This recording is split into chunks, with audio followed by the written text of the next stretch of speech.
अस्सलाम वालेकुम dear students.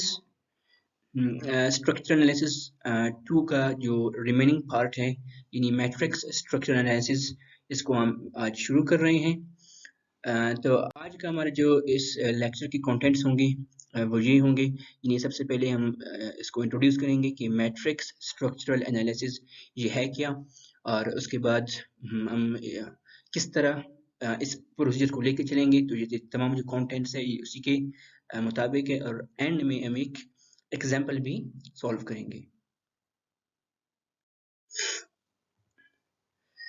ये तो आपको मालूम है कि जितने भी स्ट्रक्चर्स तामीर किए जाते हैं उन सब का बुनियादी मकसद यही है ताकि वो अप्लाइड लोड्स को रेजिस्ट कर सके।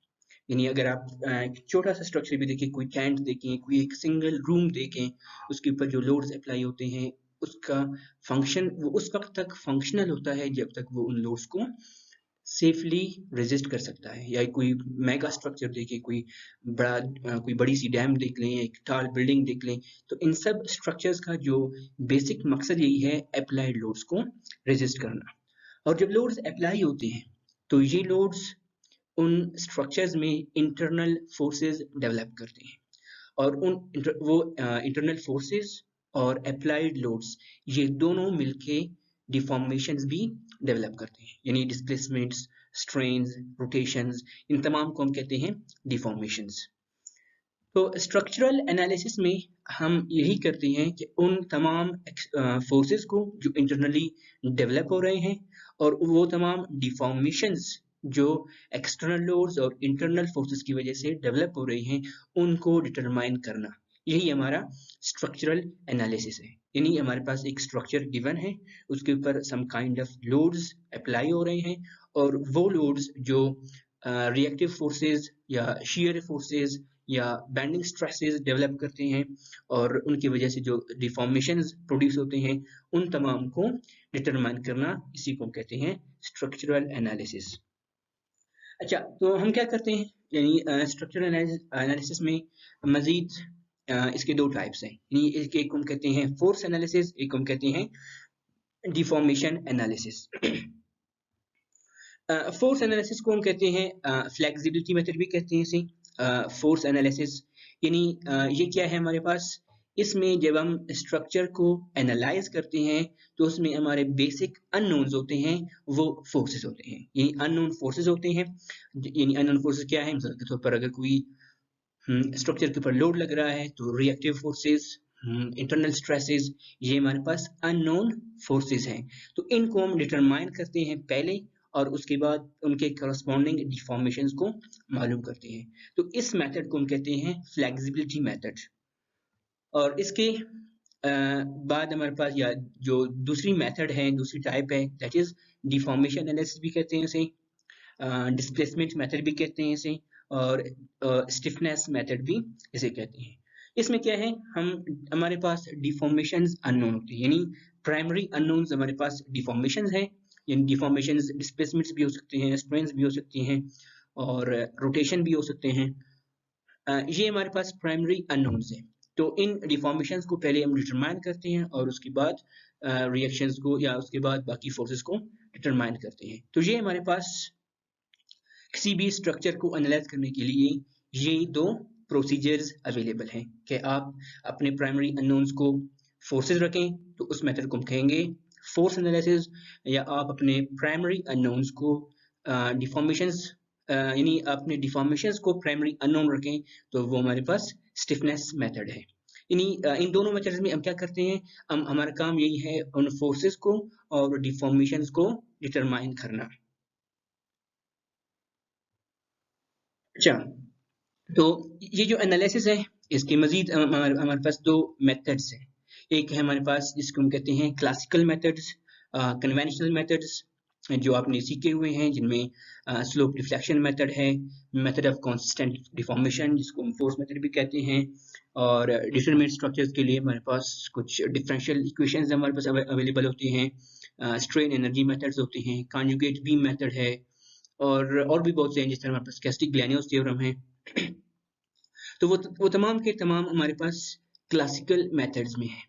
और अब हमारे पास एक नया मेथड है जिसको हम कहते हैं मैट्रिक्स मेथड। यानी काम हमारा क्या है, हमने स्ट्रक्चर को एनालाइज करना है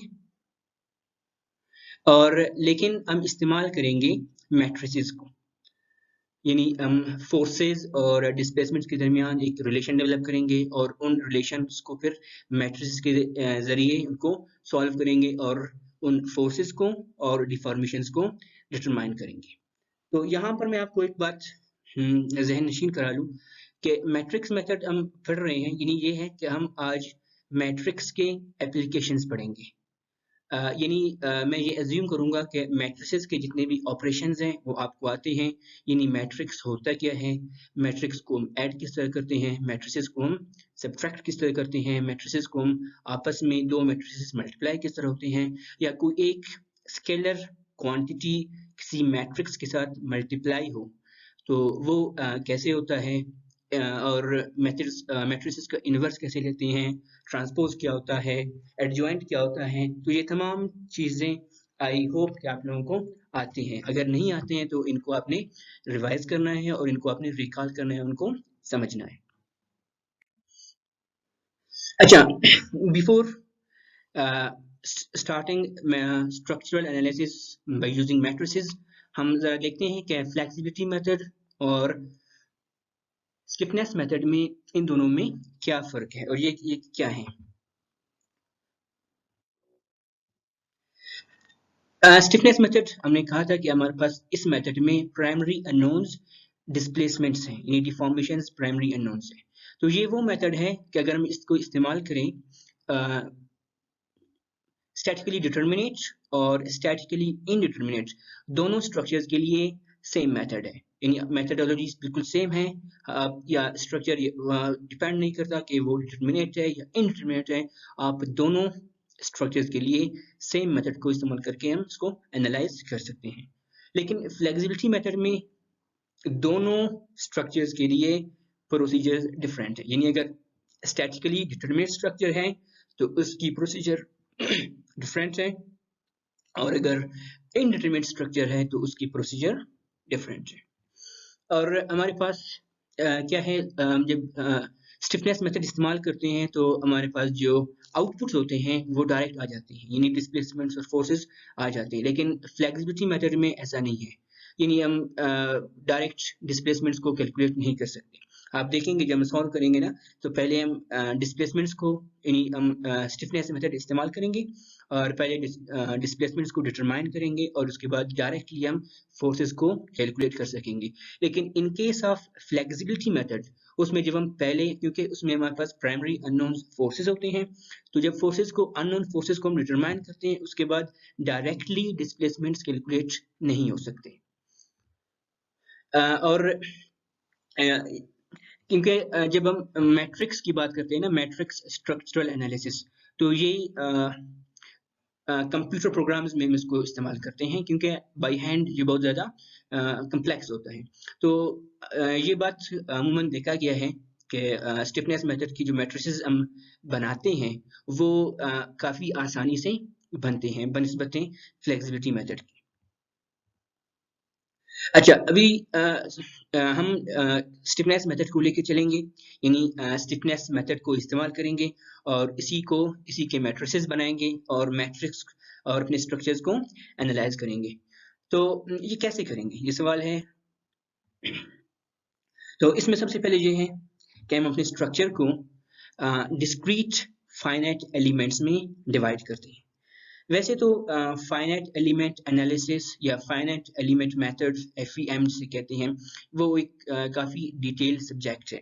यानी ये हमारे पास जो मैट्रिक्स स्ट्रक्चरल एनालिसिस है वो इसकी एक पहली स्टेप है, आप जो कह सकते हैं। उसमें क्या है कि हम अपने स्ट्रक्चर को फाइनाइट एलिमेंट्स में, यानी कुछ मेंबर्स में कुछ उसको डिवाइड करते हैं। एंड वी कॉल, हम इसको डिस्क्रीट इसलिए कह रहे हैं क्योंकि वो जो कोई भी मेंबर है जिसको हम कह रहे हैं कि फाइनाइट एलिमेंट, फाइनाइट मेंबर, वो डिस्क्रीट हो। डिस्क्रीट मीन्स के उसके जो ज्योमेट्रिकल प्रॉपर्टीज हैं वो फिक्स्ड है, यानी उसका एरिया सेम है, उसका लेंथ सेम है, उसकी जो मॉड्यूलस ऑफ इलास्टिसिटी है वो सेम है। तो हम उसको अपने पूरे स्ट्रक्चर को डिस्क्रीट फाइनाइट एलिमेंट्स में डिवाइड करते हैं। और क्योंकि स्ट्रक्चर फिर उन हमारे पास वो जो मेंबर्स होते हैं उनके एंड पॉइंट्स को हम कहेंगे नोड्स कहते हैं।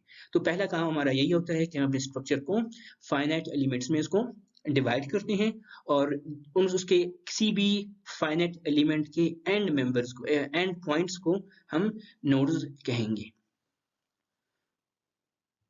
अच्छा, जिस तरह आप देखें मिसाल के तौर पर अगर कोई ट्रस्ट है, हम ट्रस्ट एनालाइज करना चाह रहे हैं और हम इसको क्या करेंगे, क्योंकि trust is composed of axial members, तो उसके जितने भी मेंबर्स हैं हम उन एक एक हर मेंबर को हम कहेंगे कि this member is a discrete finite element.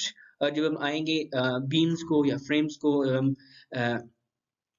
इस्तेमाल करेंगे तो उस वक्त हम देखेंगे कि उसकी हम किस तरह कौन सा प्रोसीजर इस्तेमाल करेंगे इनको डिफरेंट फाइनाइट एलिमेंट्स में डिवाइड करने के लिए। तो फिलहाल हम ट्रस्ट पढ़ रहे हैं, तो ट्रस्ट के लिए ये आप बात आपके जहन में हो, यानी उसके जो मेंबर्स हैं हम उन मेंबर्स को कहते हैं डिस्क्रीट फाइनाइट एलिमेंट्स। और जो उसके जॉइंट्स होते हैं, जिन पॉइंट्स पर वो मेंबर्स एक दूसरे से कनेक्टेड हैं, हम उन्हीं एंड पॉइंट्स को हम कहेंगे नोड्स। ठीक है, और उसके बाद क्या होगा, जब हमने ये काम कर लिया तो हर मेंबर के लिए हम स्टिफनेस मैट्रिक्स डेवलप करेंगे और हमारे पास जितने मेंबर्स हैं तमाम मेंबर्स के लिए स्टिफनेस मैट्रिसेस डेवलप करेंगे और फिर उन तमाम स्टिफनेस मैट्रिसेस को कंबाइन करके हम स्ट्रक्चर या ग्लोबल स्टिफनेस मैट्रिक्स बनाएंगे और फिर यही मैट्रिक्स मेरे पास फोर्सेस और डिफॉर्मेशंस को रिलेट करता है और इनकी रिलेशन को हम इस्तेमाल करके कोई भी अननोन डिटरमाइन कर सकते हैं। अच्छा, सबसे पहले क्योंकि ये एक नया प्रोसीजर है, आप पहली मरतबा ये पढ़ रहे हैं, तो इसके जो बेसिक कंसेप्ट्स हैं, कुछ डेफिनेशंस हैं, उनको ज़रा हम सीखते हैं। जैसे कि हमने अभी बात किया कि हम अपने स्ट्रक्चर को फाइनाइट एलिमेंट्स में डिवाइड करेंगे।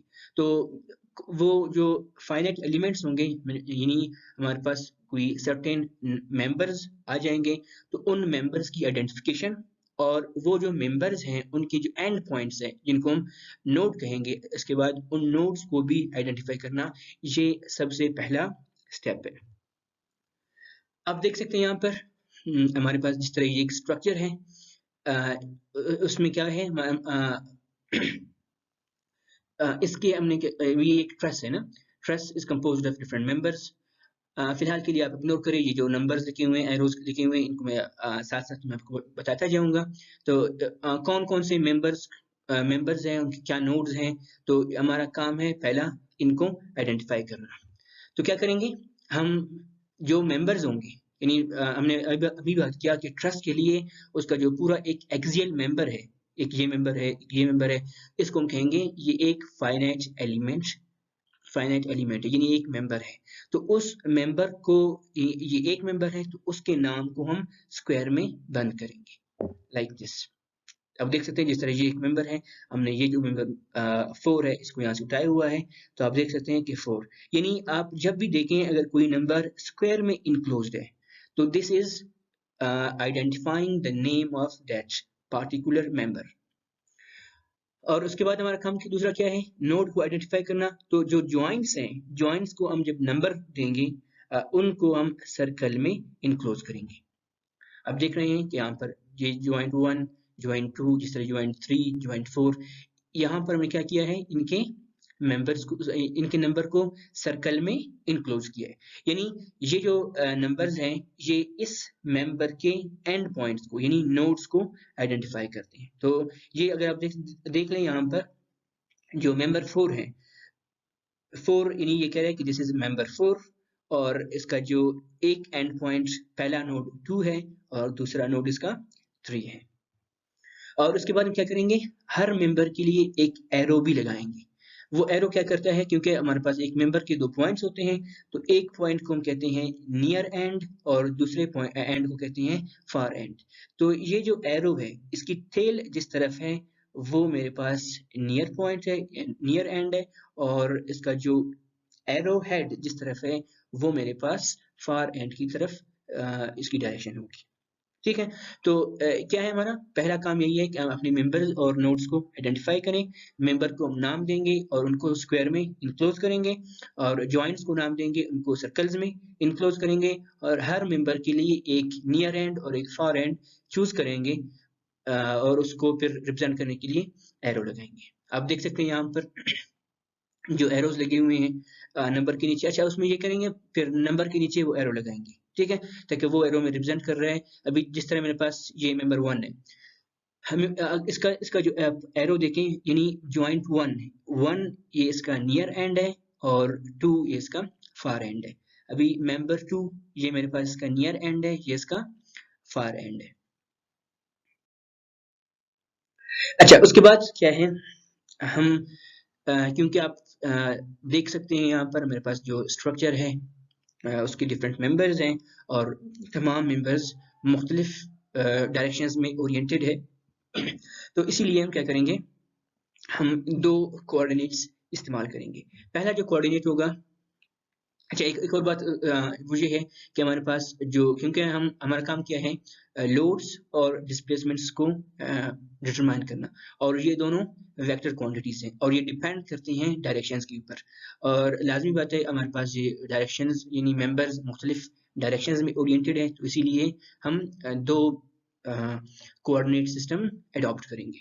एक हमारे पास जिसको हम कहेंगे ग्लोबल या स्ट्रक्चर कोऑर्डिनेट सिस्टम, जो हमारे पास आम, जिसको आप हमारे पास होता है ना कार्टेशियन कोऑर्डिनेट सिस्टम या रेक्टेंगुलर कोऑर्डिनेट सिस्टम, वही है हमारे पास। यानी एक प्लेन स्ट्रक्चर है, हॉरिजॉन्टल को हम एक्स कहेंगे, वर्टिकल को हम वाई कहेंगे, क्योंकि इसी इसी कोऑर्डिनेट में स्ट्रक्चर के ऊपर जो लोड्स अप्लाई होते हैं हम उसी का कोऑर्डिनेट में देखेंगे उनको, और स्ट्रक्चर के जो डिस्प्लेसमेंट्स लोड की वजह से डेवलप हो रही हैं उनको भी हम इसी कोऑर्डिनेट में देखेंगे, जिसे हम कहेंगे ग्लोबल कोऑर्डिनेट सिस्टम या स्ट्रक्चर कोऑर्डिनेट सिस्टम। और उसके बाद हमारे पास दूसरा है जिसे हम कहेंगे लोकल कोऑर्डिनेट सिस्टम या मेंबर, यानी वो क्या है, वो हर मेंबर के लिए डिफरेंट है। उसमें ये है कि मेंबर की जो लॉन्गिट्यूडनल एक्सिस है और जिस डायरेक्शन में हमने इसको हम नियर एंड और फार एंड बता रहे हैं, उसी डायरेक्शन में, यानी वो उसकी एक्स एक्स होगी, जैसे वो हम एक्स डैश से रिप्रेजेंट कर रहे हैं, और उसका जो बिल्कुल परपेंडिकुलर होगा उसको हम कहेंगे वाई डैश। तो हर मेंबर की जो अपनी लॉन्गिट्यूडनल एक्सिस है वो मेंबर की अपनी एक्सिस है, जिसे हम कहेंगे लोकल एक्सिस। और बाकी जो स्ट्रक्चर है वो ग्लोबली, यानी जो ग्लोबल एक्सिस होंगे या स्ट्रक्चर कोऑर्डिनेट्स होंगे वो मेरे पास राइट वर्ड में पॉजिटिव होंगे और अपवर्ड में उनके वाई पॉजिटिव होंगे। लेकिन ये मेरे पास क्या है, जिस पॉइंट से इसका नियर पॉइंट है towards far and, near and से फार एंड की तरफ जो एक्स एक्सिस है यही पॉजिटिव है, और लाजमी बात है इसकी जो परपेंडिकुलर है वो उसका वाई एक्सिस है। तो ये दोनों मेरे पास कोऑर्डिनेट सिस्टम है। हम देखो हमने क्या किया था ना, हम क्या कर रहे हैं, जब हमने सीखा कि हम जब स्टिफनेस मेथड अप्लाई करते हैं या मैट्रिक्स, हमने मैट्रिक्स स्ट्रक्चर एनालिसिस करनी है, तो हम पहले अपने स्ट्रक्चर को फाइनाइट एलिमेंट्स में डिवाइड करेंगे। तो वो जो फाइनाइट एलिमेंट्स होंगे उनकी अपनी एक्सिस है, हम उन तमाम मेंबर्स को उनकी अपनी एक्सिस में उनके स्टिफनेस मैट्रिसेस बनाएंगे, और फिर उन मैट्रिसेस को हम फिर ट्रांसफॉर्म करेंगे ग्लोबल एक्सिस में, ग्लोबल कोऑर्डिनेट्स में। फिर हम जो ग्लोबली हमारे पास आएंगे उनको हम फिर असेंबल करके इवेंचुअली अपने रिजल्ट्स को कैलकुलेट करेंगे, डिटरमाइन करेंगे। तो वो किस तरह करेंगे वो इंशाल्लाह आपको आहिस्ता आहिस्ता मालूम होता जाएगा। अच्छा एक है हमारे पास कंसेप्ट है जिसे हम कहते हैं काइनेमेटिक इंडिटरमिनेसी। ये एक्चुअली डिग्रीज ऑफ फ्रीडम है, यानी हमारे पास कोई एक ऑब्जेक्ट है, वो अपने एंड पॉइंट पर उस वो कितनी डायरेक्शन में वो फ्रीली मूव कर सकता है। वैसे अगर मैं आपको यहाँ पर बता दूं, हमारे पास प्लेन में, यानी अगर 2 डायमेंशंस में आप देख लेना, 2 डायमेंशंस में, तो उसमें मेरे पास कोई भी ऑब्जेक्ट वो 3 डायरेक्शन में रोटेट कर सकता है, यानी वो एक्स डायरेक्शन में मूव कर सकता है, वो वाई डायरेक्शन में मूव कर सकता है, अपवर्ड डाउनवर्ड दोनों हो सकते हैं, एंड वो उसके अंदर मूवमेंट भी आ सकती है। तो एक ऑब्जेक्ट है वो 3 डायरेक्शंस में मूव कर सकता है इन 2 डायमेंशन, यानी प्लेन स्ट्रक्चर है। और अगर ये 3 डायमेंशन हो यानी 3D है, तो उसके अंदर उस वक्त फिर उसकी डिग्रीज ऑफ फ्रीडम क्या है, वो 6 होते हैं। ठीक है। उसके अंदर दो वो होंगे, यानी दो हॉरिजॉन्टल होंगे, दो वर्टिकल होंगे और दो उसके मूवमेंट्स होंगे। ठीक है, एक्स वाई और जी एक्सिस में। अगर मैं दिखाऊं आपको, ये इस तरह है ना, वो एक्स डायरेक्शन में मूव कर सकता है, वो वाई डायरेक्शन में मूव कर सकता है, वो जेड डायरेक्शन में मूव कर सकता है। ये इसके 3 वो हो गए, लीनियर हो गए, और वो एक्स में भी मूवमेंट में आ सकती है, वाई के एक्स में भी उसमें मूवमेंट आ सकती है, और जेड एक्स में भी उसके अंदर मूवमेंट आ सकती है। तो कहने का मकसद ये है कि कोई अगर ऑब्जेक्ट है तो उसकी स्पेस में डिग्रीज ऑफ फ्रीडम कोई पार्टिकल की वो है 6, और 2 डायमेंशन प्लेन में वो है 3। और हमें पता है कि कोई अगर हमारे पास ट्रस है, ट्रस एक यानी ट्रस्ट में हमारे पास बेंडिंग स्ट्रेसेस हम कोशिश करते हैं कि उसमें डेवलप नहीं हो, तो इसीलिए जो उसकी मूवमेंट यानी डिग्री ऑफ फ्रीडम है वो उसको इग्नोर करते हैं। तो हम सिर्फ 2 पॉइंट्स यानी उसके 2 डिग्रीज ऑफ फ्रीडम लेते हैं किसी भी जॉइंट पर, और इसके जॉइंट्स पिन कनेक्टेड होते हैं। इसके जॉइंट्स होते हैं, तो आप देख सकते हैं वो पिन कनेक्टेड है, हिंज्ड है, इसीलिए सिर्फ 2 डायरेक्शन में इसकी डिग्री ऑफ फ्रीडम है। अच्छा, तो हम क्या करेंगे, इस मेथड में हम तमाम डिग्रीज ऑफ फ्रीडम को देखेंगे अपने ऑब्जेक्ट के, अपने स्ट्रक्चर के, और क्योंकि हमारा हमारा काम क्या है ना, हम जब बात करते हैं बार बार स्टिफनेस मेथड में, जिसको हम कहते हैं डिस्प्लेसमेंट मेथड, तो हमारा जो प्राइमरी अननोन है वो है डिस्प्लेसमेंट। तो यानी डिस्प्लेसमेंट क्या है, यानी वो जॉइंट्स जहां पर स्ट्रक्चर कॉन्स्ट्रेंट नहीं है, तो अगर उसके ऊपर अप्लाई लोड्स अप्लाई हो तो उन जॉइंट्स पर उसमें मूवमेंट आ सकती है। जिस तरह आप देख सकते हैं, मिसाल के तौर पर मेरे पास ये जॉइंट 1 है, जॉइंट 1 है, यहाँ पर 2 मेंबर्स आके कनेक्ट हो रहे हैं, और हमने अभी बात किया कि ट्रस में हम मैक्सिमम एक पॉइंट पर 2 डिग्रीज ऑफ फ्रीडम लेते हैं और हम बेंडिंग को इग्नोर करते हैं एक्स और वाई में। अभी यहाँ पर ये जो जॉइंट है वो एक हिंज्ड सपोर्ट पर कनेक्टेड है, तो यानी हिंज की क्या प्रॉपर्टी है, वो इसको एक्स एक्सिस और वाई एक्सिस दोनों में मूवमेंट करने से इसको रेजिस्ट करता है, और यहाँ पर रिएक्टिव फोर्सेस डेवलप होंगी। यानी आप इस स्ट्रक्चर के ऊपर फोर्स लगाएं तो इस पॉइंट पर कोई भी डिफ्लेक्शन नहीं आएगा। तो यहाँ पर जो डिफ्लेक्शन होगा वो क्या है, 0 है, क्योंकि यहाँ पर हमने इस जॉइंट को रेस्ट्रेन किया हुआ है, कॉन्स्ट्रेंट किया हुआ है। और अगर आप जॉइंट 3 को देखें, जॉइंट 3 ये कॉन्स्ट्रेंट नहीं है, अगर इसके ऊपर फोर्सेस लगे तो it can move in this direction, वो एक्स डायरेक्शन में भी मूव कर सकता है और वो वाई डायरेक्शन में भी मूव कर सकता है। तो ये जो हमारे पास जॉइंट है, ये इसको कहेंगे हम अनकॉन्स्ट्रेंट। तो अनकॉन्स्ट्रेंट डिग्रीज ऑफ फ्रीडम को मालूम करना ये हमारा बेसिक टास्क है। अच्छा, ये वही बात है कि हम ट्रस्ट के लिए 2 डिग्रीज ऑफ फ्रीडम लेंगे, 2 पॉसिबल डिस्प्लेसमेंट्स, किसी भी जॉइंट पर 2 पॉसिबल डिस्प्लेसमेंट्स डेवलप हो सकते हैं, और फिर हम उसी के मुताबिक हम उनको कोड नंबर करेंगे। कोड नंबर कैसे करेंगे, आप देख सकते हैं, यानी अगर हमारे पास जितने भी जॉइंट्स हैं, अभी यहाँ पर joint 1, joint 2, joint 3 and joint 4, 4 joints हैं, हर जॉइंट में 2 डायरेक्शंस में मूव करने की कैपेबिलिटी है, तो इसकी ओवरऑल जो डिग्री ऑफ फ्रीडम है वो कितना है, वो 8 है, और वो मजीद फिर 2 पार्ट्स में डिवाइड होता है, एक को हम कहते हैं अनकॉन्स्ट्रेंट, एक को हम कहते हैं कॉन्स्ट्रेंट। कांस्टेंट हमारे पास वो है जहां पर वो मूव नहीं कर सकता, अभी आप देख सकते हैं यहाँ पर जॉइंट 1 पर 2 डायरेक्शन में ये कांस्टेंट है, ठीक है। और जॉइंट 4 पर अगर आप देख लें तो यहाँ पर एक रोलर सपोर्ट है, यानी इस डायरेक्शन में, हॉरिजॉन्टल डायरेक्शन में ये इसको रेजिस्ट कर सकता है, कांस्टेंट है इसकी मूवमेंट, यहाँ पर डिस्प्लेसमेंट डेवलप नहीं होगी। लेकिन वर्टिकल डायरेक्शन में कोई सपोर्ट नहीं है, कोई कांस्टेंट नहीं है, तो यहाँ पर डेवलप होंगे मेरे पास, यानी इस स्ट्रक्चर में डिस्प्लेसमेंट्स। तो क्या है यहाँ पर आप देख लें तो 3 हमारे पास जो डिग्रीज ऑफ फ्रीडम है वो है कांस्टेंट, और बाकी जो 5 हैं दो यहाँ पर है, दो यहाँ पर है और एक यहाँ पर है। ये 5 ये मेरे पास अनकॉन्स्ट्रेंट डिग्रीज ऑफ फ्रीडम है। तो हम क्या कहेंगे, हम अपने ओवरऑल डिग्री ऑफ फ्रीडम से कॉन्स्टेंट डिग्री ऑफ फ्रीडम को माइनस करेंगे, तो जो बाकी बचता है जिसको उसको हम कहेंगे कि ये स्ट्रक्चर उसी डिग्री पर काइनेमेटिकली इंडिटरमिनेट है। यानी यहाँ पर आप देखें, ये मेरे पास 8 डिग्रीज ऑफ फ्रीडम है और 3 वो है कांस्टेंट है, तो वो कितने बनेंगे, 5 बनेंगे, 8 minus 3 5। So the truss is kinematically indeterminate to the 5th degree because of these 8 possible displacements। अच्छा, अभी हम क्या करेंगे, अपने जो नंबरिंग है वो जो मेरे पास आप देख रहे हैं ना, हर ज्वाइंट पर हमने इनको नंबर किया हुआ है जिसको हम कहते हैं कोड नंबर। तो हम शुरू वहां से करेंगे जहां पर मेरे पास अनरेस्ट्रेन्ड है, यानी जहां पर डिस्प्लेसमेंट्स डेवलप हो रही है। बार बार इस बात को कह रहे हैं कि मेरे पास जो स्टिफनेस मेथड है उसमें क्या है, डिस्प्लेसमेंट्स प्राइमरी अननोन है।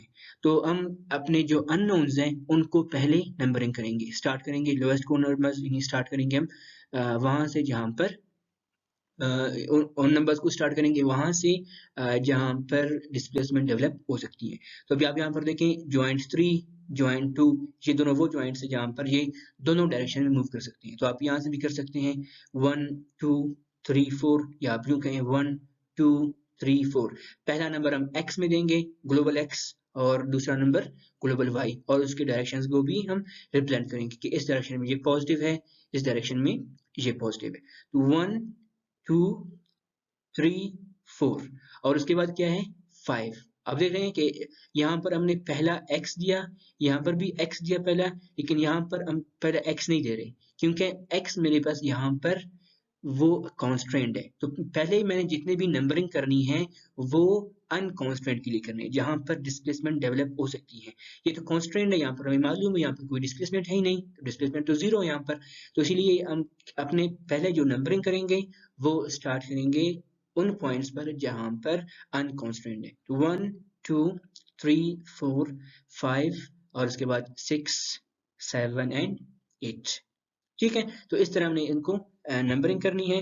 तो यानी जो हमारा प्राइमरी टास्क है, बेसिक टास्क है, वो यही है कि अपने स्ट्रक्चर को लेबल करना। लेबल करने में क्या है, सबसे पहला काम है कि अपने मेंबर्स को आइडेंटिफाई करना, उनको नंबरिंग करेंगे 1 2 3 4 और 5, ये 5 मेंबर्स है इसमें। वो आपके ऊपर डिपेंड करता है, हम कोशिश करेंगे कि हम जो लेफ्ट पॉइंट है हमारा ना, पहला पॉइंट, हम इसको ग्लोबली इसको कहेंगे ओरिजिन।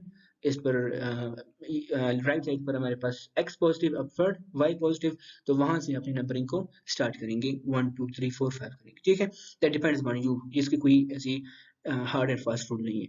उसके बाद क्या है, ज्वाइंट्स को यानी नोड को आइडेंटिफाई करना। मेंबर आइडेंटिफाई हो गया, फिर नोड्स को हम ये करेंगे, जो जिस ज्वाइंट को हम ओरिजिन ले रहे हैं वहीं से हम स्टार्ट करते हैं अपने नियर एंड को 1 2।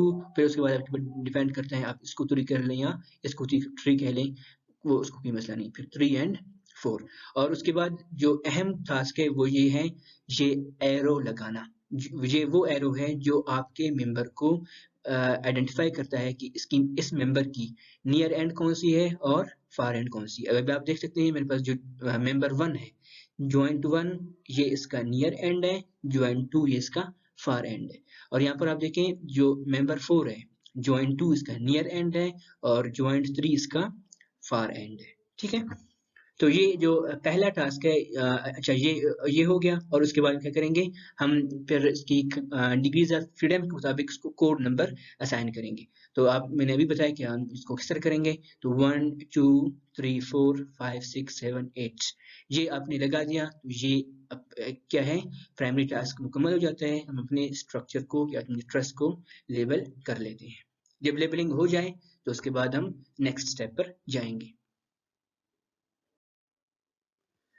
अच्छा, जब भी आपने लेबल कर लिया तो उसके बाद पहला जो टास्क है वो क्या है, हम उन तमाम मेंबर्स के लिए स्टिफनेस मैट्रिसेस डेवलप करेंगे। वो कैसे करते हैं, स्टिफनेस है क्या, ये मैं आपको बताता हूँ। अच्छा, यानी स्टिफनेस हमारे पास आप यूँ कहें कि दिस इज कांस्टेंट, ये मेरे पास लोड और डिस्प्लेसमेंट को रिलेट करता है।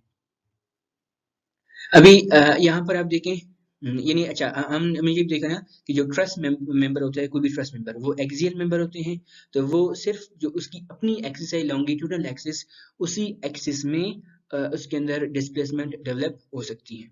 तो आप देख सकते हैं यहाँ पर मेरे पास एक मेंबर है जिसका फार एंड फिक्स किया हुआ है, फिक्स नहीं सॉरी, यहाँ पर मतलब ये रेस्ट्रेंट किया हुआ है, और नियर एंड पर एक फोर्स अप्लाई हो रहा है, और इस फोर्स की वजह से यहाँ पर जो डिस्प्लेसमेंट डेवलप हो रहा है वो है डी एन, यानी स्मॉल डी रिप्रेजेंट करता है डिस्प्लेसमेंट इन लोकल एक्सिस, और एन रिप्रेजेंट कर रहा है नियर एंड पर, यानी मेंबर की एक्स जो उसकी एक्स एक्सिस है यानी Q dash, small Q dash represent करता है एक फोर्स को जो कि नियर एंड पर अप्लाई हो रहा है, जब फार एंड रेस्ट्रेंड है, तो इसकी वजह से नियर एंड पर जो डिस्प्लेसमेंट डेवलप होता है उसको हम कहेंगे डी एन। तो वो मेरे पास इसकी ये रिलेशन बनती है। ये कैसे बनती है जरा हम देख लें। लीनियर इलास्टिक मटेरियल, हम यहाँ पर अपने जो भी मेंबर्स होंगे हम कहेंगे मटेरियल ये क्या है, लीनियर इलास्टिक मटेरियल है। ये तो आप जानते हैं कि लीनियर इलास्टिक मटेरियल मेरे पास वो मटेरियल है जिनमें stress is directly proportional to strain, यानी ये वो मटेरियल्स हैं जो हुक्स लॉ को ओबे करते हैं, इनके अंदर कोई परमानेंट डिफॉर्मेशंस बाकी नहीं रहती, ये इलास्टिक ही रहते हैं, लोडिंग और अनलोडिंग में इनके स्ट्रेस ट्विन कर्व्स सेम रहती हैं। अच्छा, तो what is Hooke's law, stress is directly proportional to strain, और जब आप कांस्टेंट ऑफ प्रोपोर्शनलिटी को सॉरी साइन ऑफ प्रोपोर्शनलिटी को रिमूव करते हैं तो एक कांस्टेंट आता है, इसे ई एम कहते हैं, मॉडुलस ऑफ इलास्टिसिटी। इसको भी आप जानते हैं कि ये क्या है। अच्छा, उसके बाद अगर हम स्ट्रेस को और स्ट्रेन को हम अगर रिप्लेस करें उनके डेफिनेशंस के मुताबिक, strain is change in length divided by original length and stress is force per unit area. तो यहाँ से मैं अगर इनको ज़रा इनके ऊपर मैथ्स अप्लाई करूं तो ये मेरे पास क्या बनेगा, फोर्स। आप देख सकते हैं जैसे फोर्स, फोर्स मेरे पास डिस्प्लेसमेंट का रिलेट हो रहा है when A E and L, ये मेरे पास की ज्योमेट्रिकल प्रॉपर्टीज ये क्या है, कांस्टेंट है। तो ए ई और एल, इसी के कंसेप्ट को इस्तेमाल करके यहाँ पर ये दोनों इक्वेशंस मैंने लिखी हैं। अच्छा, अब यहाँ पर देखें, जब ये नियर एंड पर एक फोर्स अप्लाई हो रहा है तो इसकी वजह से फार एंड पर एक रिएक्टिव फोर्स डेवलप होगा। तो इस ये जो रिएक्टिव फोर्स है, इस फोर्स और मेरे पास ये जो डिस्प्लेसमेंट है ये दोनों अपोजिट डायरेक्शंस में है, इसी वजह से यहाँ पर एक नेगेटिव साइन आ रहा है, यानी फोर्स इस डायरेक्शन में अप्लाई हो रहा है और डिस्प्लेसमेंट इस डायरेक्शन में डेवलप हो रहा है। तो ये जो फोर्स है एट फार एंड और नियर एंड के डिस्प्लेसमेंट के साथ इसका जो वो है रिलेशन है वो नेगेटिव होगा। ठीक है। अच्छा, तो यहाँ पर आप देख सकते हैं कि ये जो इक्वेशन है, ये इक्वेशन मुझे क्या बताता है, मुझे बताता है कि मैं अगर ये इक्वेशन मुझे ये बता रहा है कि फोर्स P और डिस्प्लेसमेंट डेल्टा ये दोनों रिलेटेड है, जबकि जो आपका स्ट्रक्चर है उसकी ये तीनों जो ज्योमेट्रिकल प्रॉपर्टीज हैं वो कांस्टेंट है। अगर मैं इसको लेट्स सपोज मैं इसको कह दूं K, तो मेरे पास क्या बनेगा, ये बनेगा P is equal to K and delta. ठीक है, तो मजीद अगर मैं कह दूं तो K is what, K is P over delta. P over delta means कि फोर्स पर यूनिट डिफॉर्मेशन, यानी स्टिफनेस क्या है, स्टिफनेस दिस इज के, ये मेरे पास क्या है स्टिफनेस, के को हम कहते हैं stiffness. Stiffness is force per unit deformation. इसका मतलब ये है कि मैं अगर मुझे ज्यादा फोर्स चाहिए डिफॉर्मेशन यानी एक यूनिट डिफॉर्मेशन को प्रोड्यूस करने के लिए, तो वो मटेरियल ज़्यादा स्टिफ है, और अगर मुझे कम फोर्स चाहिए उतने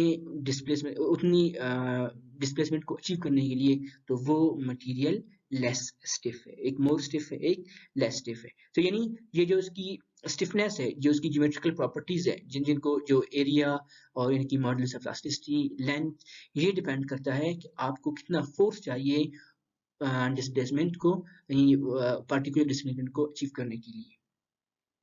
यानी force per unit deformation is actually stiffness. अच्छा, तो मेंबर स्टिफनेस मैट्रिक्स हमने डेवलप करना है, यही कंसेप्ट जो हमने पीछे इस्तेमाल किया, उसी को इस्तेमाल करके ये मेरे पास वही मेंबर है कि इसका एक जो फार एंड, वो जो फार एंड है इसकी, वो मैंने पिन जॉइंटेड किया हुआ है, और नियर एंड पर एक क्यू डैश फोर्स अप्लाई हो रहा है, जिसकी वजह से दो मेरे पास रिलेशंस बनती हैं। ठीक है, इनको हमने अभी सीखा। और अगर मैं नियर एंड को फिक्स कर लूं और फार एंड पर एक फोर्स अप्लाई कर दूं, जिस डायरेक्शन में नियर एंड पर फोर्स अप्लाई हो रहा है उसी डायरेक्शन में मैं फार एंड पर फोर्स अप्लाई कर लूं, तो वही कंसेप्ट है फोर्स और डिफॉर्मेशंस का यहाँ पर। तो ये मेरे पास बनेंगे इनके रिलेशंस। आप यहाँ पर देख सकते हैं, अभी जो नियर एंड पर जो फोर्स है और फार एंड पर जो डिस्प्लेसमेंट है, इन दोनों के दरमियान जो रिलेशन है वो अपोजिट है। इसीलिए यहाँ पर नियर एंड का फोर्स और फार एंड की डिस्प्लेसमेंट, इनके साथ जो इन्हीं जो वो है इनकी रिलेशन अपोजिट है, लिहाजा इसीलिए यहाँ पर नेगेटिव साइन आया हुआ है, और ये सेम डायरेक्शन में है, तो इसीलिए यहाँ पर वो कोई नेगेटिव साइन नहीं है, तो दिस इज पॉजिटिव। और अगर हम इनको इन दोनों को ऐड कर लें by using the method of superposition, तो इसमें क्या होगा, मेरे पास नियर एंड पर जो फोर्सेस है, एक ये फोर्स है, एक ये फोर्स है, इनको मैं कहूंगा this will be equal to q n, और फार एंड पर जो फोर्सेस है मैं इनको कहता हूँ क्यू एफ, और नियर एंड पर जो डिस्प्लेसमेंट है वो डी एन है, और फार एंड पर डिस्प्लेसमेंट वो डी एफ है। तो इन दोनों को मैं क्या कर रहा हूँ, एक्चुअली मैं इन दोनों को कंबाइन कर रहा हूँ, तो q dash n and q double dash n this is equal to q n, और जो उनकी रिलेशन है वो दोनों डायरेक्ट ऐड हो जाएंगे। ठीक है, लाइक दिस आप देख सकते हैं, this term and this term यहाँ पर है, और ये टर्म और ये टर्म वो यहाँ पर है। ठीक है, तो ये मेरे पास दो इक्वेशंस आ चुके हैं, आप देख सकते हैं यहाँ पर कि अच्छा, अभी क्या है मेरे पास, ये जो जो दो इक्वेशंस हमने डेवलप किया हुआ है, इनको हम मैट्रिक्स फॉर्म में लिखेंगे।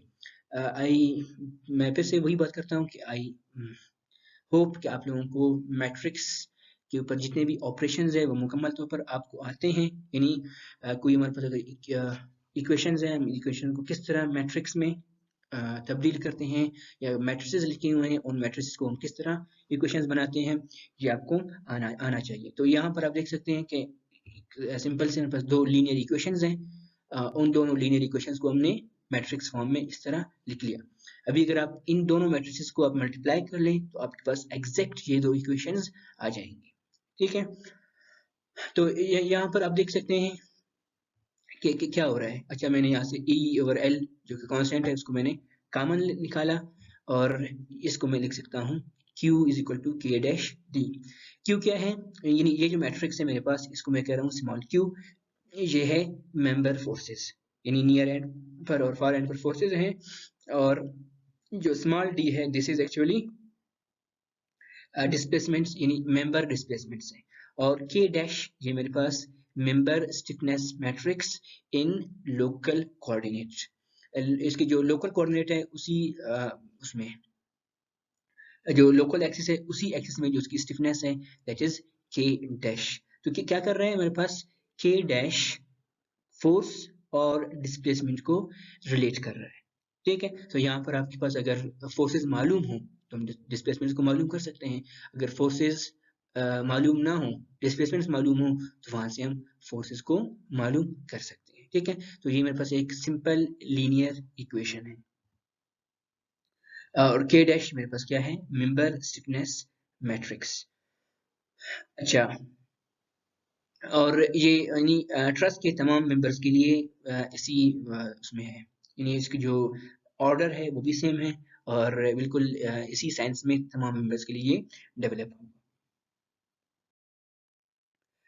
अच्छा, ये जो मेरे पास स्टिफनेस मैट्रिक्स है, ये जो हमारे पास के डैश है this is member stiffness matrix, इसके जो मेंबर्स हैं ये, इनको कहते हैं स्टिफनेस इन्फ्लुएंस कोफिशिएंट, जिनको अगर के डैश आई जे से इनको रिप्रेजेंट करते हैं, हम कह सकते हैं, यानी के डैश आई जे की क्या मतलब है कि ये इसका मतलब ये है कि ज्वाइंट आई पर अगर कोई फोर्स अप्लाई हो रहा है और वो जे को यूनिट डिस्प्लेस कर रहा है।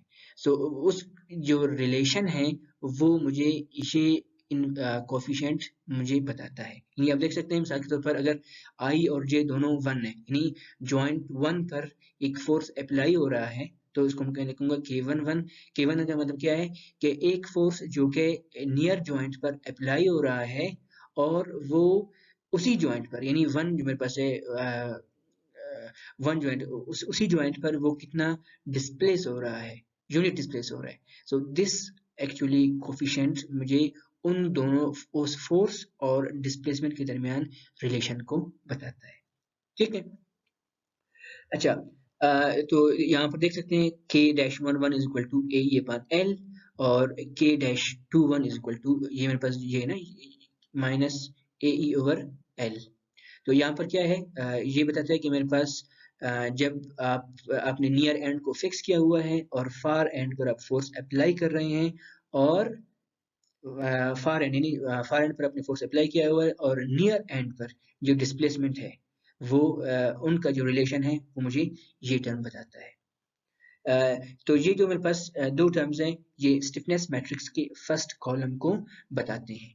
और इसी तरह मेरे पास ये जो दूसरी जो कॉलम है वो हमें बताता है कि जब फार एंड पर, यानी फार एंड यूनिट डिस्प्लेस हो रहा है, यहाँ पर क्या है, नियर एंड यूनिट डिस्प्लेस हो रहा है और यहाँ पर फार एंड यूनिट डिस्प्लेस हो रहा है। ठीक है। अच्छा, तो ये हमने क्या कर लिया, अभी तक हमने हर मेंबर के लिए, यानी हमने देख लिया कि एक स्टिफनेस मैट्रिक्स डेवलप कर लिया, जो कि अगर ट्रस्ट है उसके मैं जिस भी ओरिएंटेशन में, जिस भी डायरेक्शन में हूँ, उन तमाम की जो स्टिफनेस मैट्रिक्स वो वही है जो मैंने अभी हम लोगों ने इसको डेवलप किया था। तो जैसा कि हमने देखा कि हमने दो एक्सिस हमने अडॉप्ट किए थे। एक मेरे पास था लोकल एक्सिस जो कि मेंबर्स की एक्सिस थी, एक मेरे पास है ग्लोबल कोऑर्डिनेट्स जो कि मेरे पास पूरे स्ट्रक्चर के कोऑर्डिनेट हैं। तो हम क्या करेंगे, अभी हमारा टास्क यही है कि हमने इन मेंबर स्टिफनेस मैट्रिसेस को ग्लोबल कोऑर्डिनेट्स में उनको ट्रांसफॉर्म करना है। तो वो कैसे करेंगे? अच्छा, उसके लिए ये है कि हम मेरे पास जो ग्लोबल कोऑर्डिनेट्स है वो हमने कहा था कि towards right X is positive और towards Y, sorry upwards Y is positive. और जिस तरह मेरे पास कार्टेशियन कोऑर्डिनेट है, एग्जैक्ट ये वही कोऑर्डिनेट सिस्टम है।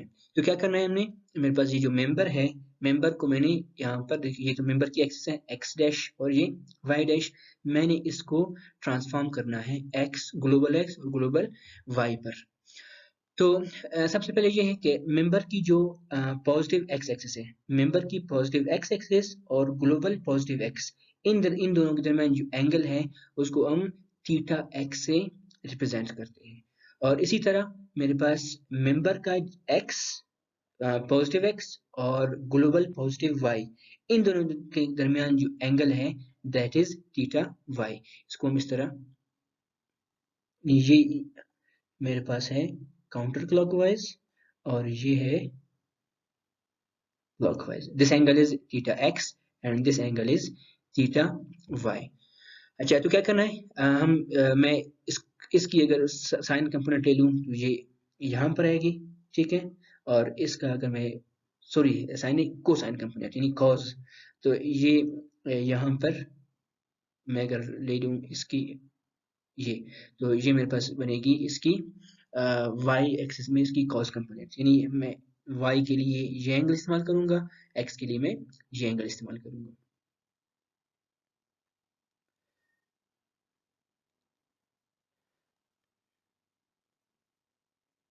अच्छा, तो इनके कोसाइंस क्या होंगे, यानी यहाँ पर मेरे पास cos x होगा, यहाँ पर cos y होगा। इनको हम अपनी आसानी के लिए लैम्डा सबस्क्रिप्ट x और लैम्डा सबस्क्रिप्ट y से रिप्रेजेंट करेंगे। ठीक है।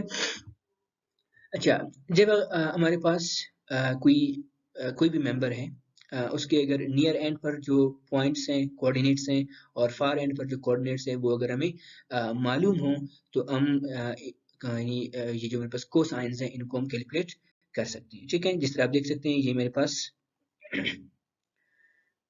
ये मेरे पास ओरिजिन है, दिस इज ओ, और ये राइट ये एक्स और पॉजिटिव अपवर्ड वाई पॉजिटिव।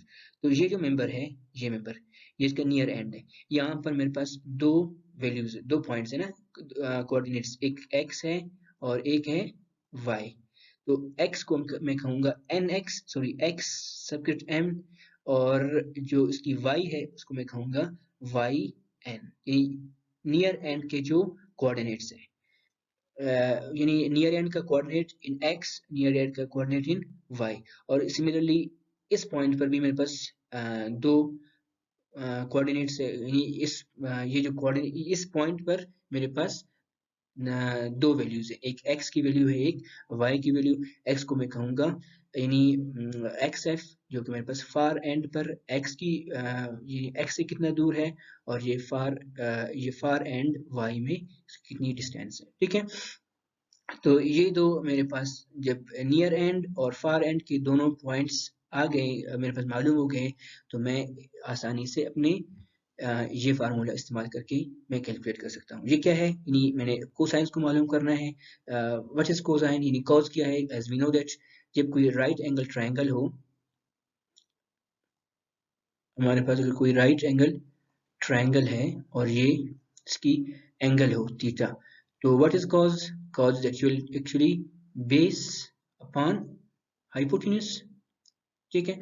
तो बेस क्या है यहाँ पर मेरे पास, यहाँ से लेकर यहाँ तक ये डिस्टेंस क्या है, दिस इज बेस। तो मैं क्या करूँगा, x f minus x n is equal to base, और ये जो इसकी मेंबर की अपनी लेंथ है, इट इज एक्चुअली हाइपोटेन्यूज। तो ये मेरे पास एक्स बेस अपॉन हाइपोटेन्यूज, और जो एल है मेरे पास दोनों पॉइंट्स के कोऑर्डिनेट्स गिवन हैं, तो डिस्टेंस फार्मूला का इस्तेमाल करके मैं एल को भी कैलकुलेट कर सकता हूँ, या आप पाइथागोरस थ्योरम को इस्तेमाल करके पीस को कैलकुलेट कर सकते हैं, ठीक है। तो सिमिलरली x और सिमिलरली फॉर y के लिए भी हम इस्तेमाल करेंगे, और दोनों डायरेक्शंस में कोसाइन को इस तरह डिटरमाइन करेंगे।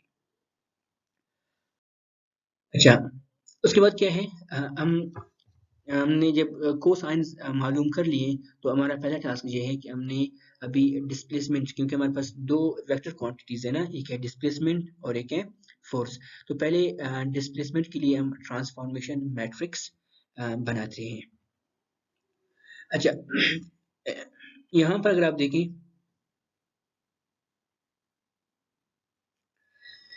पहला केस क्या है, मेरे पास ये मेंबर है जिसका फार एंड पिन जॉइंटेड है और नियर एंड फ्री है, और इसको मैंने ग्लोबल एक्स वाई के बिल्कुल ओरिजिन पे रखा हुआ है। हाँ, इसका मतलब क्या है कि अगर मैं इस मेंबर को ग्लोबली एक्स में अगर इसको डिस्प्लेस कर लूँ, यानी D, capital D represents global displacement at near end in positive X direction, ठीक है। तो मैं अगर इसको डिस्प्लेस कर लूँ, तो मेरे पास ये इसकी डायरेक्शन ये बनेगी, और यहाँ पर आएगा, तो ये मेरे पास इसकी एंगल है थीटा एक्स, और इसको अगर मैं इसकी कोसाइन ले लूँ, यहाँ पर इसका ये जो कंपोनेंट होगा वो होगा cos x इंटू फोर्स। आपको पता है ना, कोई भी अगर वेक्टर क्वांटिटी हो, उसका जो cos कंपोनेंट है वो क्या है, फोर्स, यानी sorry vector into cosine of that angle. तो यहाँ पर मैं क्या कर रहा हूँ, अपने इस फोर्स को मैंने रिजॉल्व किया है मेंबर के ऊपर, ठीक है। सिमिलरली अगर मैं अपने तो ये मेरे पास ये बनेगी इसकी d n x cos theta x, जो कि मेंबर की अपनी एक्सिस पर ये वैल्यू आएगी, ठीक है। और अगर मैं इस मेंबर को, यानी नियर एंड को वाई डायरेक्शन में, अगर मैं इसको ग्लोबल वाई में डिस्प्लेस कर लूँ, यानी global displacement at near end in global positive y direction d n y, तो ये जो मेरे पास एंगल है, ये angle this is theta y. तो ये जो मेरे पास कंपोनेंट बनेगी वो बनेगी cos theta y into that displacement, जो कि डी एन वाई है। तो इन दोनों को अगर मैं ऐड कर लूँ, तो क्या होगा, मेरे पास वो जो मेंबर की अपनी डिस्प्लेसमेंट थी नियर एंड पर, वो आ जाएगा, ठीक है। सिमिलरली मैं यहाँ पर अभी क्या कर रहे हैं, दूसरी कंडीशन है जिसमें हमने नियर एंड को फिक्स किया हुआ है, और पॉजिटिव उसमें उसको मैं डिस्प्लेस कर रहा हूँ इन पॉजिटिव एक्स डायरेक्शन, इन पॉजिटिव एक्स डायरेक्शन में मैं इसको डिस्प्लेस कर रहा हूँ, तो ये जो एंगल है वो क्या है, कॉस थीटा, मतलब थीटा एक्स है, तो इसकी ये जो कंपोनेंट मेरे पास एक मेंबर की अपनी एक्सिस पर वो होगी D F X into cos theta x. D F x is global displacement at far end in positive x direction. तो ये मेरे पास D F X into cos theta X बनेगी. सिमिलरली अगर मैं इसको y डायरेक्शन में कर लूँ तो उसका मेरे पास जो कंपोनेंट होगा इन मेंबर की अपनी एक्सिस में वो बनेगी d f y into cos theta y. तो इनको मैं अगर सम कर लूँ तो मेरे पास फार एंड पर जो डिस्प्लेसमेंट है, मेंबर डिस्प्लेसमेंट, वो आ जाएगी. ठीक है. अच्छा, और अगर मैं अपने कोसाइंस को मैं अगर करूँ, इन्हीं मैंने इनको रिप्लेस किया था लैम्डा एक्स और लैम्डा वाई से अपनी आसानी के लिए, तो मेरे पास दो इक्वेशंस बनेंगी. इन्हीं नियर एंड पर जो डिस्प्लेसमेंट है वो ये बनेगी, और फार एंड पर जो डिस्प्लेसमेंट है वो उसकी इक्वेशन ये बनेगी. ठीक है. तो दोबारा हमारा वही काम होगा कि इन दोनों इक्वेशंस को, जो मेरे पास लीनियर इक्वेशंस बने हुए हैं, इन दोनों इक्वेशंस को हम मैट्रिक्स फॉर्म में लिखेंगे, जिनको हम इस तरह लिख सकते हैं. ठीक है. तो मैं फिर अज्यूम कर रहा हूँ कि आपको इक्वेशन से मैट्रिक्स किस तरह बनाते हैं, मैट्रिक्स से इक्वेशन किस तरह बनाते हैं, ये आपको आते हैं. तो ये आप अपनी तवज्जो से इनको देख लें. तो अगर आप इन दोनों को मल्टीप्लाई कर लें, आपके पास वापस ये आएंगे. अच्छा, यहाँ पर आप देख सकते हैं कि दिस इज इक्वल टू, यानी इस तरफ जो मेरे पास इक्वेशन जो इक्वल का साइन है उसके लेफ्ट साइड पर जो मैट्रिक्स बना हुआ है 2/1 का, दिस इज स्मॉल डी, यानी ये क्या है, मेंबर के वो है डिस्प्लेसमेंट्स है. और यहाँ पर ये जो कैपिटल है ये क्या है, ग्लोबल डिस्प्लेसमेंट्स है. क्योंकि मेंबर के सिर्फ दो पॉइंट्स थे और वो एक जो इसकी अपनी एक्सिस है उसी एक्सिस में डिफॉर्म हो रहा है, तो इसलिए ये दो हैं. और ये क्योंकि हमारे पास ग्लोबल एक्सिस है, तो वो मेरे पास उसके ग्लोबली चार डायरेक्शन में, दो नियर एंड पे और दो फार एंड पर ये डिस्प्लेस हो सकता था. तो और ये जो मेरे पास मैट्रिक्स है 2/4 का, ये है मेरे पास, इसको मैंने नाम दिया हुआ है कैपिटल टी का. This is actually displacement transformation matrix. ये क्या कर रहे हैं, आपके अगर आपके पास यानी ग्लोबल डिस्प्लेसमेंट्स अगर आपको मालूम हो, तो आप इनको इस मैट्रिक्स के साथ मल्टीप्लाई कर लें तो मेंबर के डिस्प्लेसमेंट्स आएंगे. अगर आपको मेंबर के डिस्प्लेसमेंट्स मालूम है तो ये इसको इस तरफ लेकर आए, तो मैं आपको स्ट्रक्चर के डिस्प्लेसमेंट्स मालूम हो जाएंगे. ठीक है. तो इसी तरह हम फोर्स ट्रांसफॉर्मेशन मैट्रिक्स बनाएंगे. आप देख सकते हैं कि यहाँ पर बिल्कुल बिल्कुल वही है हमारे पास. ये जो हमारे पास ने क्या किया है, अपने मेंबर को फार एंड पर फिक्स किया है, नियर एंड पर एक क्यू एन फोर्स अप्लाई कर रहा हूँ. तो ये इसके क्या बनेगा, मेरे पास जो एक्स कंपोनेंट है ये असल में इस तरह है ना, ये मेरे पास ये है स्मॉल क्यू एन है, और ये जो डायरेक्शन है दिस इज एक्स, और ये मेरे पास एंगल है वो है थीटा एक्स. तो इसकी जो ये कंपोनेंट होगी ना, यहाँ ये जो कंपोनेंट है ये, this is what q n into cos theta x. और ये क्या है, ये किस डायरेक्शन में है, ये ग्लोबल एक्स डायरेक्शन में है. ठीक है. तो इसीलिए मैं कह सकता हूँ उसको कैपिटल क्यू एन एक्स. यानी क्या मतलब, मेरे पास global displacement at near end in positive X direction. ठीक है. सिमिलरली ये मैं इसी को अगर y पर कन्वर्ट कर लूँ, इसकी कोसाइन ले लूँ, तो ये मेरे पास थीटा y है. ठीक है. तो ये इसको मैं यहाँ पर लेकर रहा हूँ, तो ये इसका ये जो कंपोनेंट होगा वो बनेगा q n into cos theta y, जिसको मैं क्यू एन वाई से रिप्रेजेंट कर रहा हूँ क्योंकि ये अभी ग्लोबल डायरेक्शन में है. अच्छा, अभी अगर हम नियर एंड को फिक्स कर लें और फार एंड के ऊपर फोर्सेस अप्लाई कर लें, तो बिल्कुल इसी मेथोडोलॉजी से मेरे पास फार एंड पर जो फोर्सेस बनेंगे वो इसका एक्स कंपोनेंट ये बनेगा और वाई कंपोनेंट, यानी मेरे पास अगर मैं इसको एक्स में लेकर आ रहा हूँ तो ये इसकी ये कंपोनेंट है और वाई कंपोनेंट ये बनेगी. तो हमारे पास यहाँ पर 4 इक्वेशंस बन गए हैं, ठीक है। और अगर मैं cos थीटा x को लैम्डा x से रिप्लेस कर लूँ और cos थीटा y को मैं लैम्डा y से रिप्लेस कर लूँ, तो मेरे पास ये 4 इक्वेशन ये बन जाते हैं, ठीक है। अच्छा, ये क्या है मेरे पास, यानी आप देख सकते हैं कि ये मेरे पास ग्लोबल डिस्प्लेसमेंट, ये है लोकल डिस्प्लेसमेंट, और ये जो मेरे पास है ये इसकी कोसाइन है। यानी ये कर रहा है, ये क्या कर रहा है, लैम्डा। लैम्डा एक ऐसा मतलब एक ऐसी टर्म है जो कि लोकल और ग्लोबल फोर्सेस को रिलेट कर रहा है, ठीक है। और इनको हम मैट्रिक्स फॉर्म में लिख सकते हैं इस तरह। और यहाँ पर आप देख सकते हैं कि इससे पहले जो हमने बनाया था ना लैम्डा की फॉर्म में, वो मैट्रिक्स मेरे पास था 2/4 का, और ये है 4/2 का, ठीक है। तो हमने क्या किया है, इसको, यानी अगर हम अपने उस टी को जो ट्रांसफॉर्मेशन मैट्रिक्स था उसको ट्रांसपोज कर लें, तो वो मेरे पास बनेगा फोर्स ट्रांसफॉर्मेशन मैट्रिक्स, ठीक है। तो ये कैपिटल क्यू मेरे पास global forces, small Q local forces, और टी सुपरस्क्रिप्ट टी ये मेरे पास है फोर्स ट्रांसफॉर्मेशन मैट्रिक्स।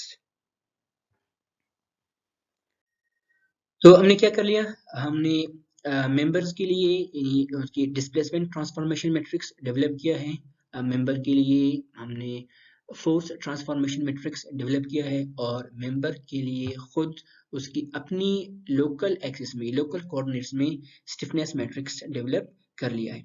अभी हमारा क्या है, हमारा मकसद ये है कि हमने उस मेंबर की जो हमने लोकल स्टिफनेस मैट्रिक्स बनाया हुआ था, मेंबर स्टिफनेस मैट्रिक्स इन लोकल कोऑर्डिनेट्स, अभी हमारा टास्क है कि हम उसी मैट्रिक्स को ग्लोबल कोऑर्डिनेट्स में ट्रांसफॉर्म करना। तो क्या करेंगे, ये जो इक्वेशन हमने डेवलप किया हुआ था q is equal to k dash into d, और एक मेरे पास ये इक्वेशन हमने पीछे इन दोनों को हमने डेवलप किया। यहाँ पर मैं d की वैल्यू इस इक्वेशन में पुट कर लूँ तो मेरे पास स्मॉल q की वैल्यू ये बनती है, ठीक है। और हमने एक और इक्वेशन डेवलप किया था कैपिटल, जो मेरे पास ग्लोबल फोर्सेस को लोकल फोर्सेस के साथ रिलेट कर रहा था। यहाँ पर अगर मैं q की वैल्यू इक्वेशन नंबर 4 में पुट कर लूँ तो मेरे पास ये इक्वेशन बनेगी। तो या इसको आप देख सकते हैं, ये क्या है मेरे पास, ग्लोबल फोर्सेस ग्लोबल डिस्प्लेसमेंट्स का रिलेट हो रहे हैं, और दरमियान में दो ट्रांसफॉर्मेशन मैट्रिक्स और एक मेंबर स्टिफनेस मैट्रिक्स इन लोकल कोऑर्डिनेट है।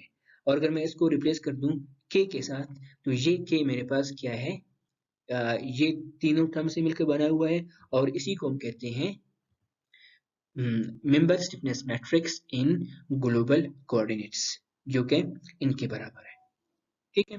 तो अगर मैं इनको मैं मल्टीप्लाई कर लूँ, क्योंकि ये तीन, ये है टी ट्रांसपोज टी, और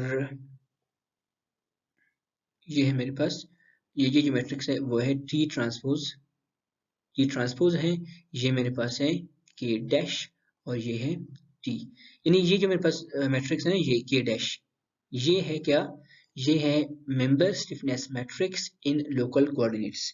जब मैं इसको मल्टीप्लाई करता हूँ इसके साथ और इसके साथ, इसकी जो मल्टीप्लिकेशन के बाद जो मैट्रिक्स बनेगी वो मेरे पास बनेगी, यानी हम इनको मल्टीप्लाई करेंगे, मल्टीप्लाई करने के बाद मेरे पास 4/4 एक सिमेट्रिकल मैट्रिक्स बनेगा। वो ये आपका अपना वो है, एक होमवर्क है आपका कि आप इनको मल्टीप्लाई कर लें इन तीनों मैट्रिसेस को, और आपके पास ये रिजल्ट आ जाएगा, ठीक है। तो ये 4/4 का एक मैट्रिक्स बनेगा, जो कि मेरे पास क्या है, मेंबर की अपनी स्टिफनेस मैट्रिक्स है, लेकिन ये ग्लोबल कोऑर्डिनेट्स में है, ठीक है।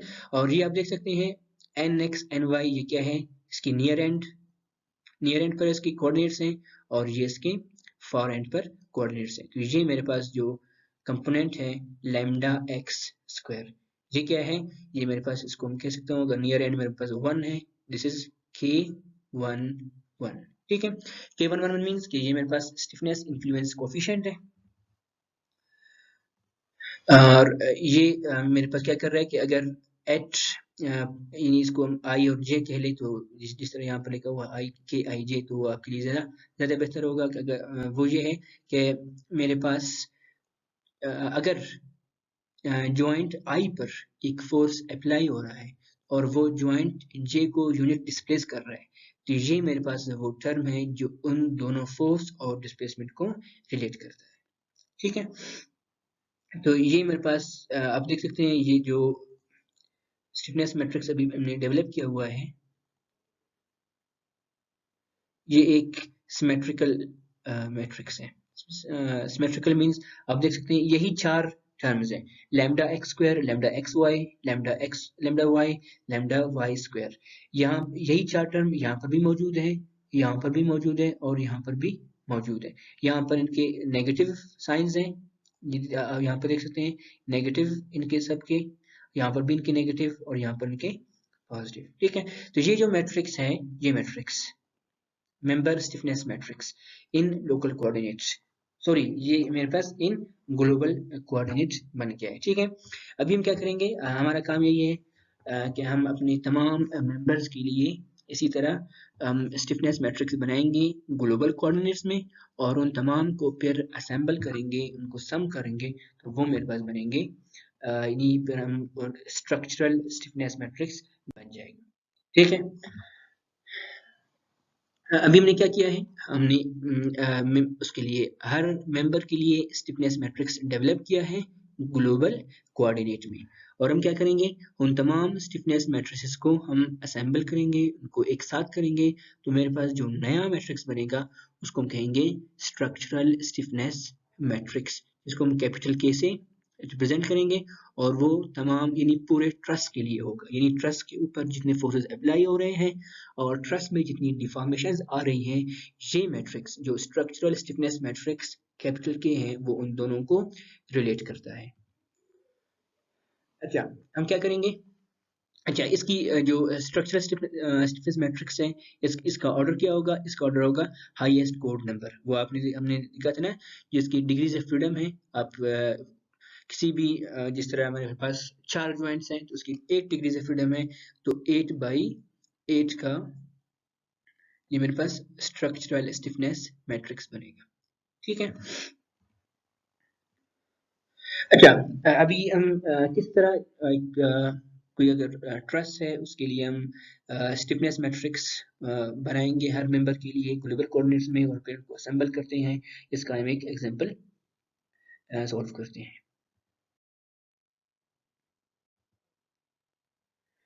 अच्छा, सवाल क्या है, determine the structure stiffness matrix for the two member trust shown in figure A E is constant. तो हमने क्या कहा था, यानी सवाल ये है कि हमने इस ट्रस्ट के लिए एक स्ट्रक्चर स्टिफनेस मैट्रिक्स यानी कैपिटल के बनाना है।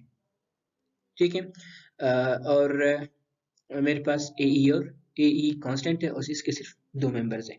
तो हमारा जो पहला टास्क था वो ये था कि मेंबर्स को आइडेंटिफाई करना, और मेंबर्स के आइडेंटिफाई करने के बाद मेंबर के नियर एंड फॉर एंड को आइडेंटिफाई करना, यानी एरोज लगाना, और जॉइंट्स को रिप्रेजेंट करना। यहाँ पर जॉइंट्स ऑलरेडी में बताए हुए हैं कि 1, 2 और 3 जॉइंट्स को क्या कर रहे हैं, सर्कल में उनके नंबर को इनक्लोज कर रहे हैं।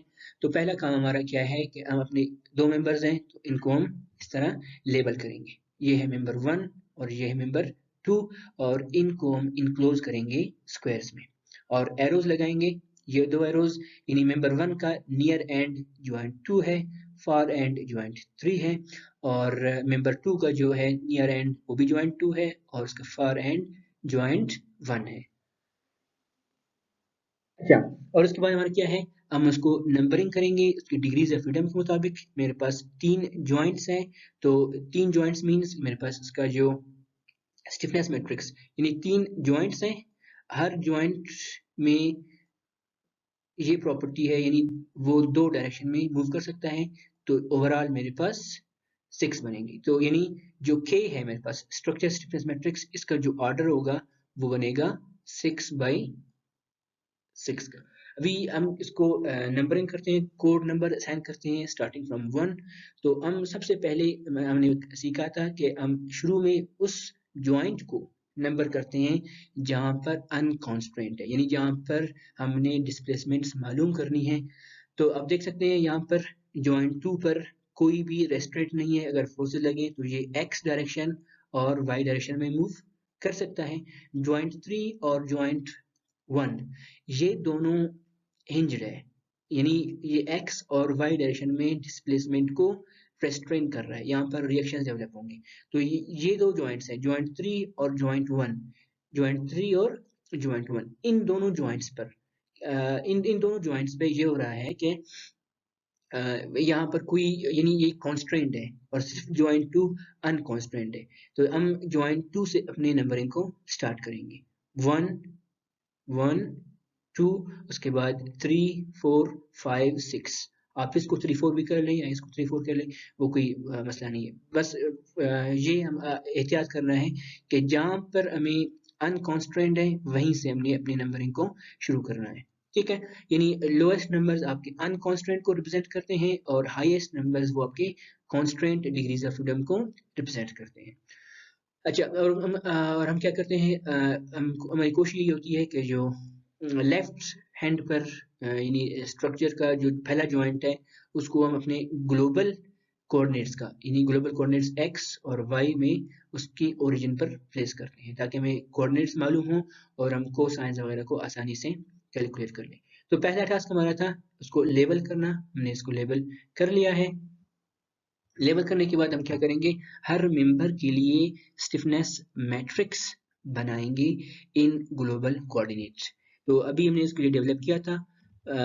सबसे पहले क्या है, मेंबर 1 ये है, इसके हमने आइडेंटिफाई करना है कि इसका जॉइंट 2 नियर एंड है, जॉइंट 3 फार एंड है। तो नियर एंड फार एंड अगर हमें मालूम हो जाए तो हम इसके कोसाइंस को मालूम कर सकते हैं, क्योंकि कोसाइन के फार्मूले में x f minus x n है।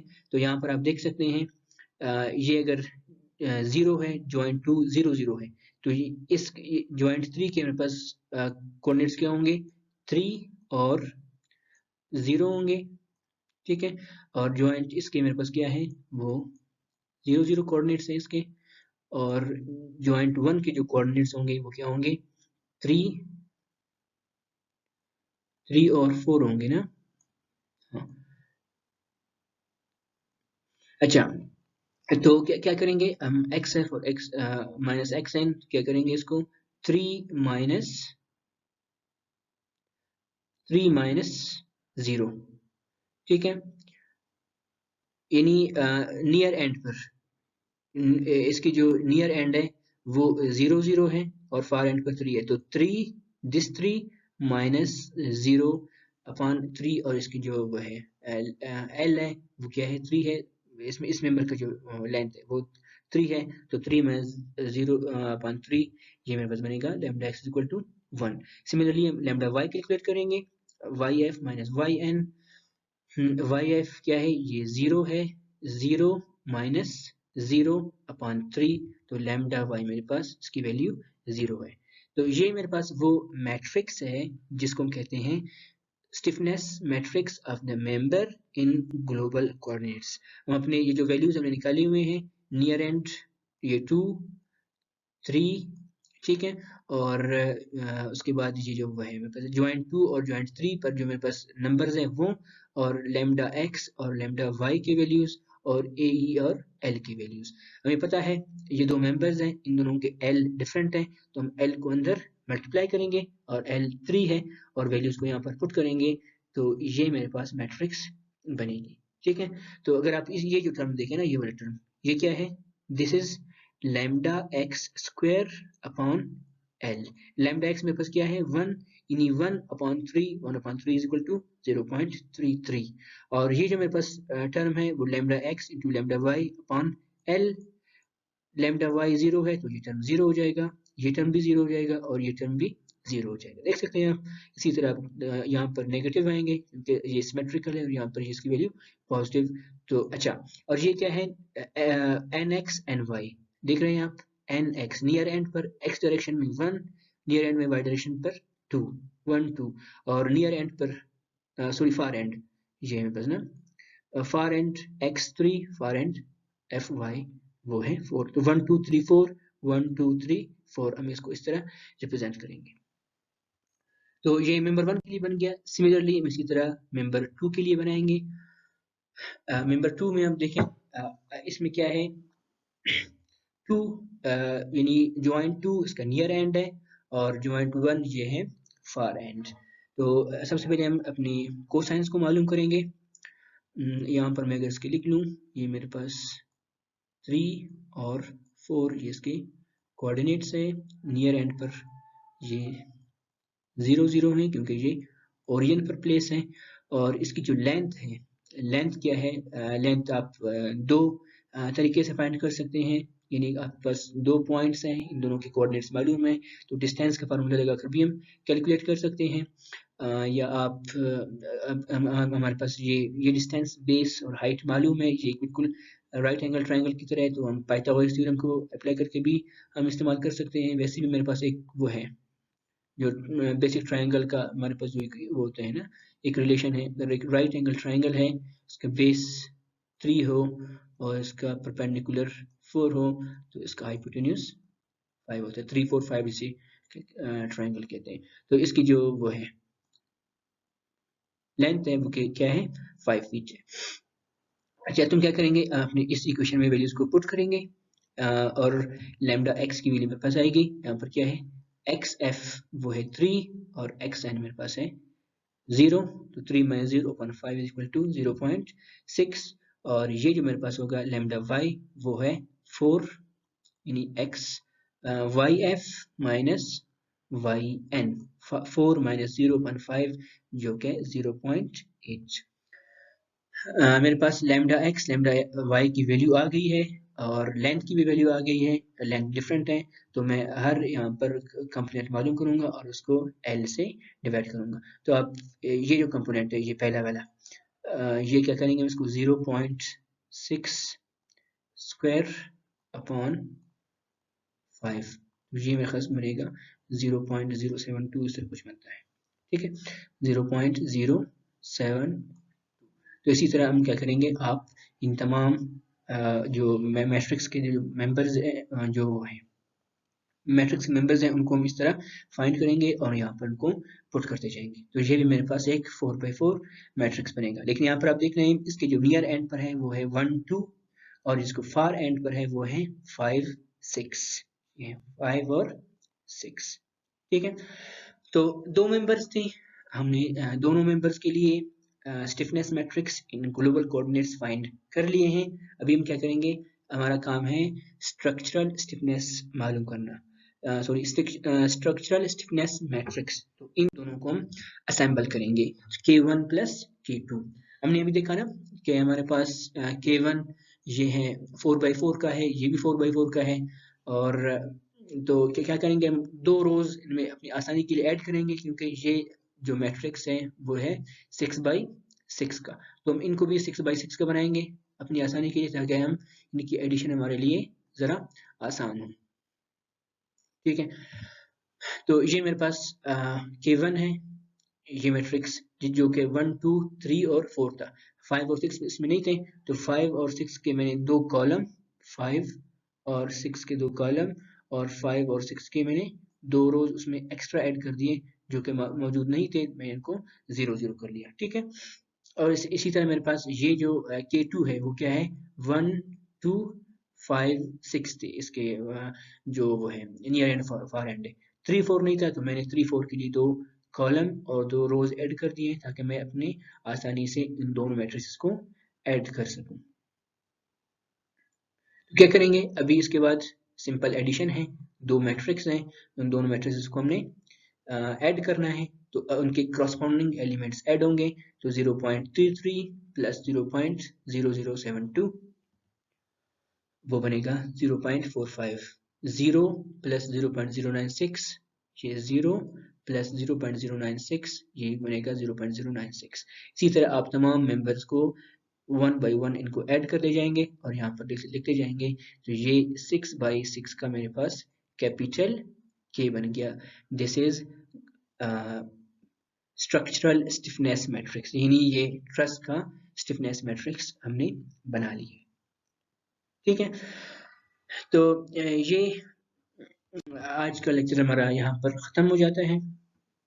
आप इसको रीड कर लें। इसका मैं आपको ये था लेक्चर आर सीवलर की बुक से है, 9th एडिशन में है।